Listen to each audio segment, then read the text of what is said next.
Hi everyone, I'm John, and welcome back to Puzzle Me This.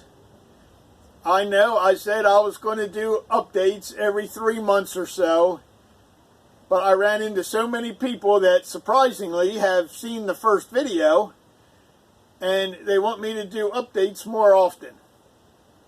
So I'm going to try to do them at the beginning of every month. I actually started the puzzle January 9th, so this is actually a 3-week update.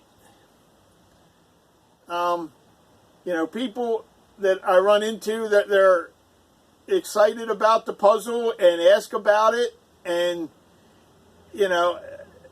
I really appreciate that.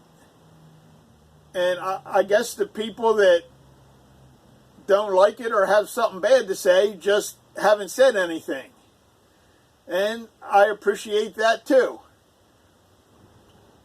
The questions that I get asked the most are, where did I get the puzzle and what did it cost? I'll leave a link in the description below of where I bought it. It was $280 some plus shipping, so the puzzle and shipping together was $302 US. It's actually a company in Barcelona that I bought it from. And Educa, the company that makes the puzzle, is in Barcelona. So I kind of picture, me ordering the puzzle, them walking across the street to the Educa factory, getting the puzzle, and coming back and shipping it to me. That's probably not how it happened, but that's how I like to picture it. A couple YouTubers that I mentioned in the first video were Karen from Karen Puzzles and Donna Louise from For the Love of Puzzles. Another YouTuber, MJ from MJPuzzles, also has this puzzle. And all three of them will be doing videos on it shortly. And MJ has started on it and has 6 or 7 YouTube shorts made already on her putting it together, but no regular YouTube videos yet. And all three of them ladies do an excellent job of editing and video stuff and time-lapse video, and I can't wait to see them putting the puzzle together. I'll show you now what I've done so far. We spent altogether, all of us, me and everyone that's helped, has spent 216 hours on the puzzle so far. Now, you have to remember, there's probably a good bit of talking going on, so it was very casual puzzling. But let me show you here what we've all got done so far.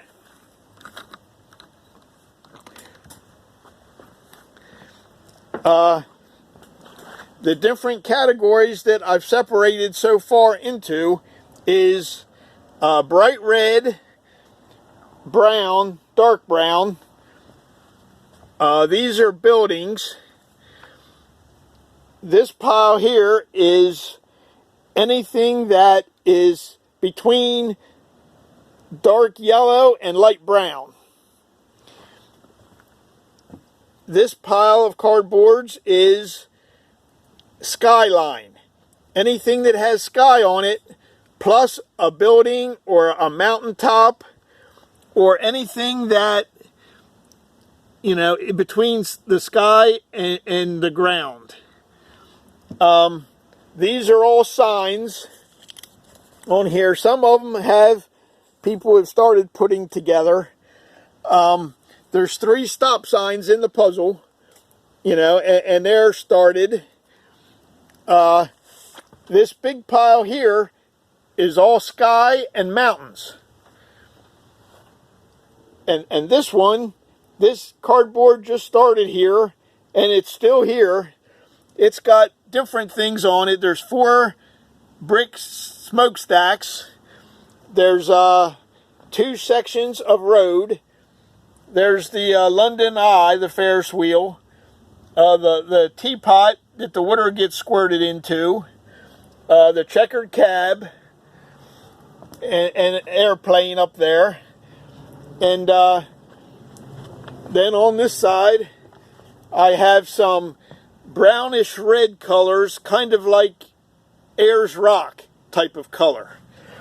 And then green, anything that's all green. If it had another color on it, I put that with the other color. Because that way like say it's bright red.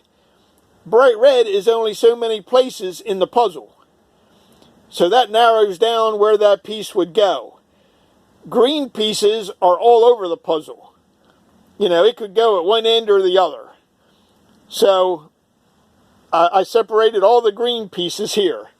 These are all whitish pieces that are probably mostly statues.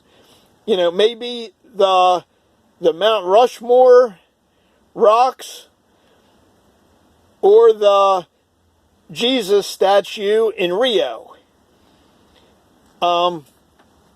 Then I have water pieces, blue pieces, bright yellow pieces, orange pieces,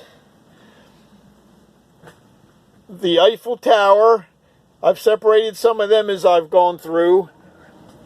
And the Golden Gate Bridge. The Golden Gate Bridge covers a big area because there's a lot of cable that goes in front of other things.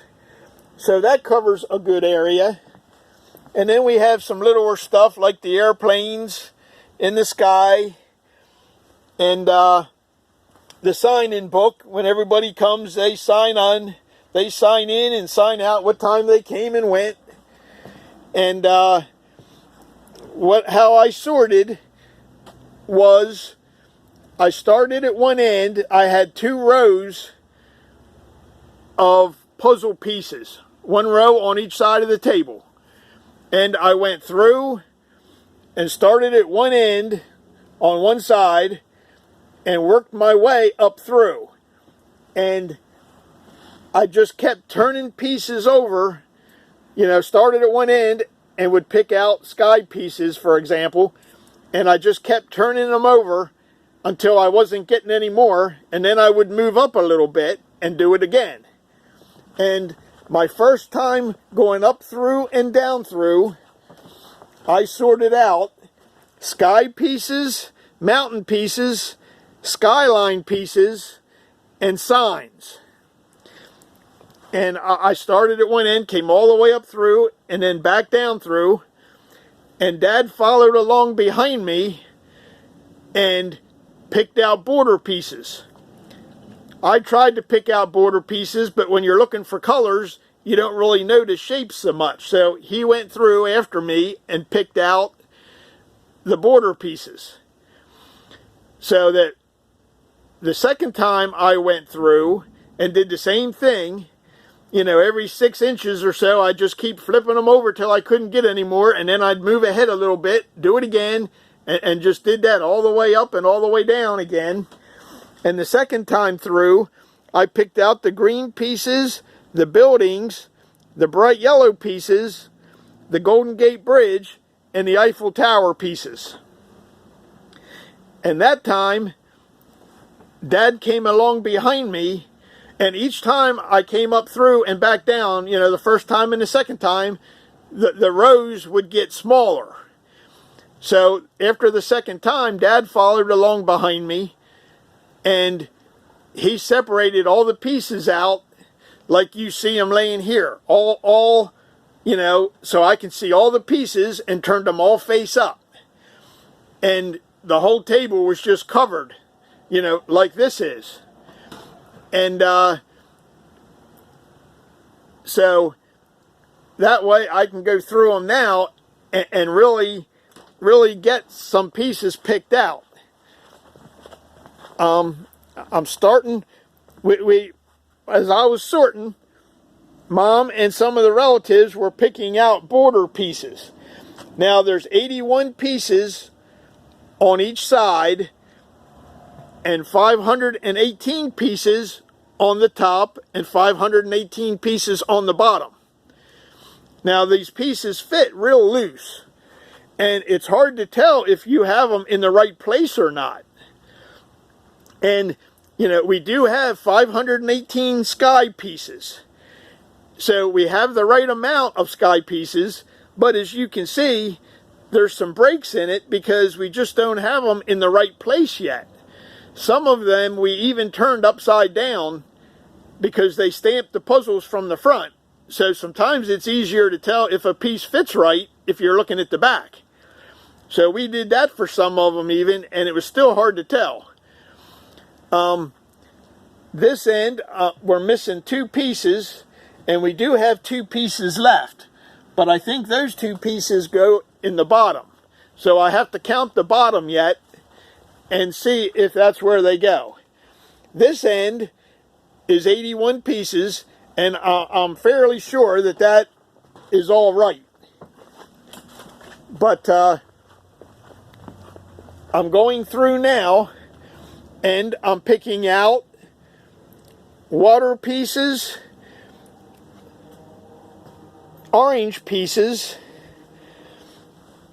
dark brown pieces, any colors that are between dark yellow and light brown, some Eiffel Tower pieces there, some flower pieces here, and some blue pieces. So that's what I'm doing now. I started down here, and I'm working my way up that way. So hopefully I can get the whole table, you know, with this, just this many pieces on it, all the way up through. And I'll have to come up with some new categories for the pieces that are left. You know, I might even have a few cardboards of just miscellaneous pieces that I'm just not sure which category to put them in. But hopefully I can find a category for each piece. And that's the goal anyway. There's some people coming over Sunday, and they'll go through and take there's 21 cardboards of sky and mountains. And they'll take the sky pieces and pick them out and lay them over there according to dark purple, you know, light blue, pink, and they'll lay them out over there, and that'll probably free up maybe 13 pieces of cardboard for me that I can use to separate as I work up through. And so that's where I am now, and I'll probably make another video beginning of March. So thank you everyone for watching, and until next time, go put your puzzle together.